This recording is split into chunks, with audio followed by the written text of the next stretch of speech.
plaisir d'animer cette session en direct de Digital Earth Africa chaque mercredi. Bonjour à tous. Je m'appelle Maud, chargée de communication ici à Digital Earth Africa. Et aujourd'hui, nous sommes très à l'aise de présenter la science aujourd'hui sur le sujet de l'ajout et manipulation des fichiers vectoriels au Digital Earth Africa Sandbox. Et je vais vous présenter notre présentateur. Il n'est pas un étrange ici au Digital Africa, c'est mon collègue responsable de l'engagement des utilisateurs, Monsieur Joseph Teshumire. Joseph, à vous. Merci beaucoup, Maud, et bonjour à tout le monde. Bienvenue à notre session live hebdomadaire Digital Africa. Aujourd'hui, nous allons parler, comme vous voyez sur l'écran, nous allons parler de l'ajout et manipulation des objets vecteurs via les notebooks de Digital Africa. L'idée ici en est que beaucoup de gens ont toujours exprimé leur volonté ou le besoin de ne pas seulement utiliser des cases en spécifiant des points et des zones de tampons, mais de les permettre à charger les polygones et travailler là-dedans pour éviter de travailler sur des surfaces dont nous n'avons pas besoin. Comme nous allons commencer, vous le savez que nous allons toujours travailler dans la sandbox qui est là,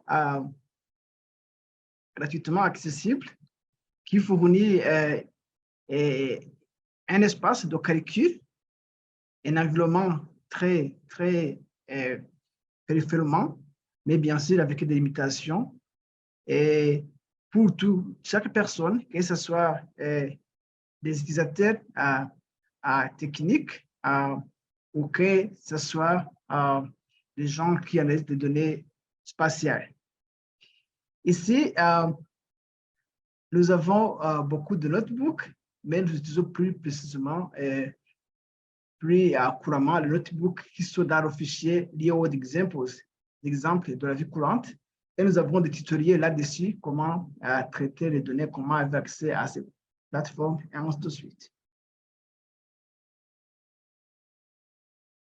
Alors, quelqu'un pourrait se demander pourquoi ajouter des fichiers vectoriels dans un notebook.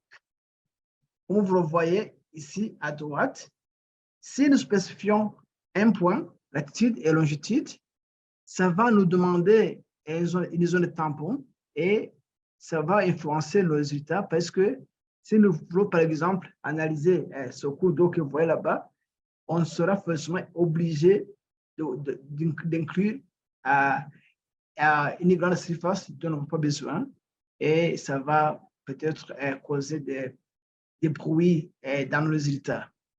Mais maintenant, on a été flexible, on a ajouté une fonction qui peut être en format shapefile, S3, ou bien qui peut être en format GeoJSON. Et là, vous pouvez charger un polygone délimitant votre zone d'étude. Et cette capacité a un très grand intérêt parce que vous n'avez pas à faire des clips ou à ajouter vos états après, mais à travailler précisément sur la surface que vous voulez. Notre équipe de développeurs a développé un outil et nous avons un notebook dans notre sandbox. Je vais partager le lien. Et ce notebook nous permet de charger les fichiers vectoriels via une fonction que nous appelons define area, c'est-à-dire définir la zone d'intérêt. Et bien sûr, au lieu de définir des points et une zone tampon, nous allons charger un polygone qui montre les limites de notre zone d'intérêt pour éviter la zone non désirée, mais pour nous permettre de travailler sur une zone bien spécifique. Par exemple, ici, ça nous montre la fonction auparavant où on définissait les points et la zone de tampon. Et pour le moment, on aura la fonction qui nous permet de charger un format shapefile ou un format JSON importé depuis les outils développés par notre équipe de South Africa. Et tout ça est gratuitement accessible. Alors, pour définir votre zone de tampon, ce que vous allez faire, vous allez charger le fichier shapefile ou le fichier JSON à travers votre sandbox. Vous avez le signe qui vous montre comment charger un fichier. Et par après, sachez que si vous avez un fichier shapefile, sachez que vous allez charger toutes les extensions, soit CPG, et DBF, SHP ou SHX, pour que le fichier soit complet. Mais pour le fichier JSON, c'est très facile. Vous pouvez chercher seulement immédiatement sans plus d'extension. Et là, on a des exemples où on a appliqué cette approche. Par exemple, le notebook sur la cartographie des zones brûlées. C'est un notebook qui nous permet de calculer le taux de combustion normalisé ou indice de combustion normalisé, bien sûr, entre des dates données, c'est-à-dire date avant l'incendie et date après l'incendie. Et cela va nous permettre d'analyser les surfaces brûlées ou bien d'estimer la gravité ou les conséquences des feux de bourse, surtout. Bien sûr, ce notebook est comme tous les autres notebooks au sein de la sandbox. Il faut spécifier l'emplacement et la date d'analyse pour charger des images composites, ce que va porter notre analyse. Et bien sûr, il vous faudra générer le taux de combustion normalisé pour la période de référence. Et bien sûr, il faudra nous charger de données pour la période post-incendie, générer l'indice, calculer les statistiques qui sont liées, surtout la différence entre la période de référence et la période post-incendie, ce qu'on appelle delta. Et bien sûr, nous allons appliquer un seuil, et ce seuil va nous permettre de définir ce qui est incendie et ce qui n'est pas incendie.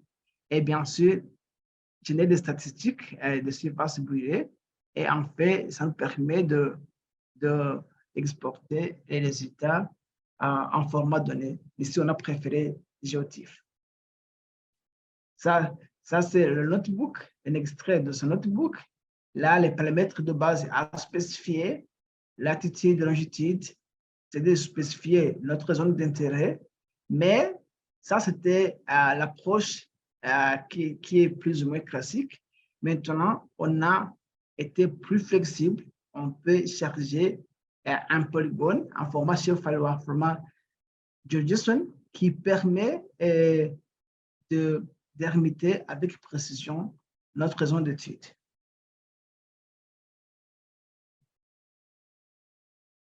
Ici, on a des exemples. Si par exemple, vous définissez zone d'étude en utilisant l'approche, l'ancienne approche, la zone d'étude avec le point central et la zone de tampon, on va avoir un polygone ou bien un carré ou bien un rectangle qui va inclure beaucoup de surfaces et que nous ne voulons pas. Mais la deuxième méthode qui est d'ailleurs la plus adaptée, c'est de charger le polygone qui délimite notre zone d'étude et on va faire l'analyse sur une surface bien définie. Par exemple, auparavant, on utilisait ce que nous appelons latitude et longitude, mais pour le moment, on va essayer d'analyser à partir du polygone déjà chargé qui va nous permettre de définir notre type avec précision. Par exemple, en comparant ces deux approches, ici, ça sera très visible en utilisant l'ancienne approche, la première méthode de création du point central et de la zone de tampon. C'est comme si nous allons faire l'analyse sur tout le rectangle ici et on va avoir le résultat qui inclut même les surfaces dont on n'a pas besoin. Et les statistiques, bien sûr, seront influencées par ce bruit. Mais la deuxième approche, si nous chargeons notre polygone et vous voyez que notre surface d'intérêt, notre zone d'étude a été ajustée, en conséquence, nous allons avoir des statistiques qui nous montrent les zones éboulées, mais à l'intérieur de notre polygone. On n'a pas, et les statistiques sont avec précision parce que supposons que nous voulons faire des statistiques dans des limites administratives et bien précises. Ceci va nous permettre d'avoir des statistiques avec précision au lieu de faire un polygone qui peut même aller au-delà d'un pays ou bien d'une limite administrative. La même chose, l'autre exemple, si on va faire le suivi de la chlorophylle, c'est-à-dire suivre la qualité des eaux, surtout, parce que vous savez que quand un cours d'eau contient beaucoup de chlorophylle, c'est-à-dire que ce cours d'eau est pollué, l'ancienne méthode nous permettait de faire des limitations d'un polygone qui pouvait même aller au-delà des racks, mais la nouvelle méthode va nous permettre d'ajuster immédiatement ou de charger la limite des racks et puis faire une analyse en conséquence. Ici, ça c'est l'exemple où auparavant on pouvait faire une analyse ici sur toute la surface, même au-delà des racks, mais pour le moment, en chargeant notre fichier, nous sommes sûrs que nous pouvons travailler sur des limites bien définies de notre lac. Et cela nous permettra d'avoir des statistiques précises durant notre analyse. Et tout est applicable à travers différents notebooks. Ça va dépendre des applications. Et comme ça, ça rend la vie plus facile pour ceux qui utilisent la sandbox de Digital Earth Africa. Bien sûr, ce que nous présentons ici, c'est un petit résumé qui nous montre comment faire des applications, mais en allant à travers nos cours en ligne, surtout le cours Introduction générale à Digital Africa, vous allez comprendre toutes les étapes pour analyser nos données. On a aussi d'autres cours plus spécifiques, comme la gestion des sources en eau, l'agriculture et sécurité alimentaire. Maintenant, on a lancé le cours en urbanisation et dans la surveillance de la dégradation des terres. Et tout ça, ça permet d'appliquer ces outils, mais aussi d'accumuler des connaissances qui peuvent nous aider à faire des analyses dans notre vie quotidienne. Alors, pour savoir plus de Digital Africa, nous avons le site web. Si jamais vous vous abonnez à notre communauté, vous aurez des bulletins trimestriels. Et puis, on va aussi vous partager différentes opportunités c'est toutes les occasions pour assister à nos données. Mais aussi, nous avons une assistance à ligne, Helpdesk. Bien sûr, comme aujourd'hui, nous avons notre session hebdomadaire, là où nous essayons de partager ce qu'on peut faire à travers nos plateformes, mais aussi donner la place aux utilisateurs pour qu'ils puissent partager les réactions et les travaux en utilisant cette plateforme. Et puis, si jamais on a besoin de commentaires ou bien d'une assistance particulière, nous sommes là pour vous assister. Merci beaucoup à tout le monde. À vous la parole, Maud. Merci beaucoup, Joseph, pour cette présentation claire pédagogique sur le sujet de l'ajout et manipulation de fichiers vectoriels au Digital Earth Africa Sandbox. Sur le sujet de Sandbox, le lien pour le Sandbox, c'est sandbox.digitalearth.africa et aussi le cours gratuit qui Joseph a dit, c'est learn.digitalearthafrica.org. À ce moment, je voudrais demander si quelqu'un a une question ou un commentaire pour Joseph peut-être.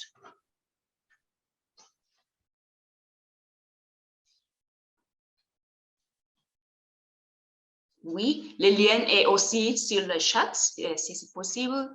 Un commentaire ou une question, tout le monde? La parole. J'apprécie beaucoup le développement de ce notebook avec des paramètres nouvellement intégrés comme ce que Joseph vient de présenter. C'est déjà bien pour nous autres qui utilisons ces plateformes. On va continuer à l'améliorer parce que j'aurais souhaité que l'on ajoute pour chaque notebook, si on peut avoir un élément qui ajoute un paramètre pour la température et un paramètre pour les précipitations. Ça aurait été un peu plus complet parce que lorsqu'on parle des ressources en eau, il faut toujours voir le premier impact qui est la pluie et le deuxième impact qui est la température. Donc ici, dans le développement, on peut penser à ajouter aussi des paramètres pour la pluie et la température. Je pense que ça va davantage permettre à ce que les analyses soient orientées. Merci. Et merci beaucoup, Lodic. Maud, je peux intervenir? Oui. Ok, merci beaucoup, Maud. Lodic, merci beaucoup. C'est la deuxième fois que vous donnez ou bien quelqu'un d'autre avait donné la suggestion. J'ai transmis ça à notre équipe de développeurs. Alors, je pense que sans doute, on va utiliser ce paramètre. C'est tout dans quelques analyses. Des ressources en eau, d'abord, c'est tout de la santé, d'écriture. On avait vu que ces paramètres sont très importants. Du moins, pour la dégradation des terres, on a ajouté. Mais on va aussi écrire dans d'autres notebooks. Merci beaucoup, c'est bien noté. Bien sûr, c'est bien noté et merci encore, Roderick, pour votre commentaire. Quelqu'un a un commentaire peut-être? Il y a tous les liens sur le chat, les liens très importants. Il y a les liens pour notre groupe WhatsApp. C'est un réseau pour toutes les conversations. Ici, c'est le chat. Et aussi, les liens de cette session chaque mercredi, c'est aussi ici. Aujourd'hui, la session est en français, mais le mercredi prochain va en anglais. Today, it is in French. And next week, we're going to have our next session in English, but if you missed this session last week, we do have that link for you, and it is in the chat box for our leaders who speak English. Comme d'habitude, nous avons donné l'invitation de mettre en contact avec nous, et maintenant, il y a tout le métier, comme ça. C'est le website de www.digital@africa.org. L'adresse email, c'est info@digital@africa.org. Et nous avons aussi sur les social media, Twitter, LinkedIn et aussi YouTube comme le même prénom, Digital Africa. Merci tout le monde pour votre attention, votre temps. Je l'apprécie. Pour moi, c'est une bonne occasion de pratiquer mon français et je l'apprécie beaucoup les opportunités. À le mercredi prochain, mais en anglais. Merci tout le monde. Merci. Bonne journée et bonne soirée. C'était bon pour votre pays. S'amuser ou aimer la musique. Bonne journée. Ezalaki mokolo moko